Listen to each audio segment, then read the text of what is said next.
आजचा व्हिडिओ ना खरंच खूप इम्पॉर्टंट आहे. तर व्हिडिओ हा शेवटपर्यंत नक्की बघा, कारण व्हिडिओच्या शेवट एक मी माझ्या स्वतःच्या अनुभवावरून एक छोटीशी टिप्स मी देणार आहे. तर तुम्ही हा व्हिडिओ शेवटपर्यंत नक्की बघा. नमस्कार, कविताज टेलरिंगमध्ये तुमचं सर्वांचं खूप खूप स्वागत आहे. आज आपण प्रिन्सेस कटमध्ये हा जो डाट दिला जातो ना, त्याच्याबद्दल आपण आज बघणार आहोत. आणि दोन्ही टक्समधलं जे अंतर असतं ना, ते पण कितीचं घ्यायचं ते पण आज आपण बघणार आहोत. तर व्हिडिओ हा शेवटपर्यंत नक्की बघा. तर हे बघा, इथलं जे अंतर आहे ना, ते आपलं प्रत्येक साईजमध्ये सेम असणार आहे. सेम म्हणजे कसं, छातीचा जो 10वा भाग असतो ना, तो आपल्याला इथं घ्यायचा आहे आणि तीच लाईन आपल्याला सरळ खाली घ्यायची आहे.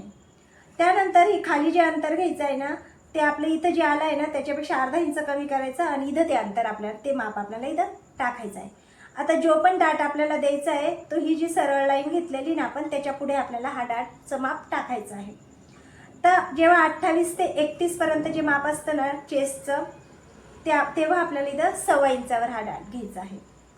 जेव्हा 31, 32 आणि 33, 34 म्हणजे 31 ते 34 पर्यंत जेव्हा माप असेल ना 31च्या पुढे गेल्यावर, तेव्हा आपल्याला हा 2 वर घ्यायचा आहे. त्यानंतर 34च्या पुढे जेव्हा माप जातं, तेव्हा आपल्याला 38 वर घ्यायचं आहे. 34च्या पुढे म्हणजे 38 पर्यंत, जेव्हा 38चं माप असेल ना 38 पर्यंत, 35, 36, 37 आणि 38, तेव्हा आपल्याला हा डाट 2.5 इंचावर घ्यायचा आहे. आणि जेव्हा आपलं माप 40 असेल ना, 40, तेव्हा आपल्याला 3 इंचावर घ्यायचं आहे.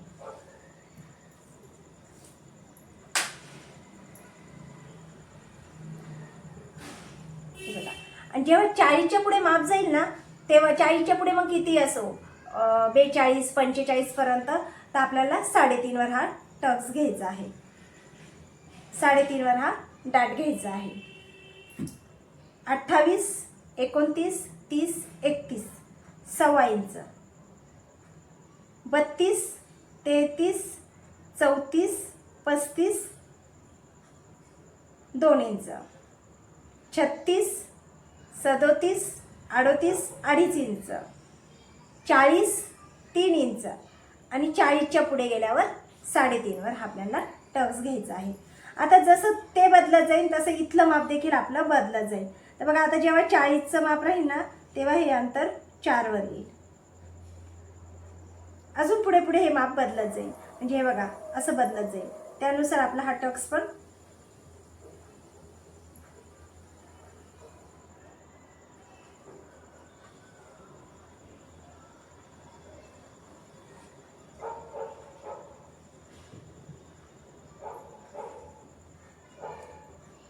आता हे झालं इथलं टक्स.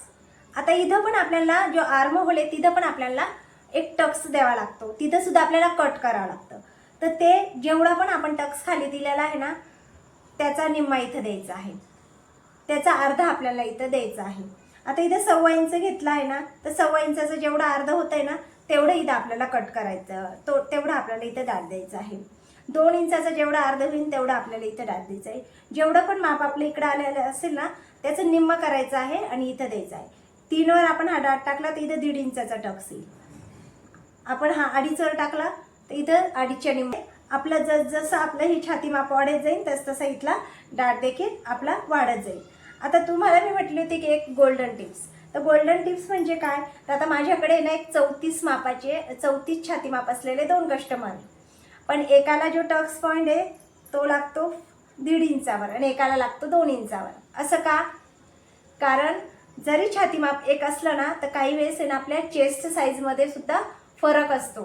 त्यामुळे जर तुम्ही कस्टमरचं पहिलं ब्लाऊज शिवलेलं असेल आणि त्यांना तिथून जर कंप्लेंट आली असेल की मला छातीमध्ये हे ब्लाऊज टाईट होतंय, चेस्टमध्ये टाईट होतंय, तर तुम्ही बाकीचा कुठलाही बदल न करता फक्त हा टक्स जे आहे ना, तो 1.5 इंचानी किंवा अर्धा इंचानी वाढवून घ्यायचा आहे. जे पण छाती माप असेल, छाती मापानुसार जो पण टक्स टाकेल असेल ना, त्याच्यापेक्षा वाढवून घ्यायचं आहे.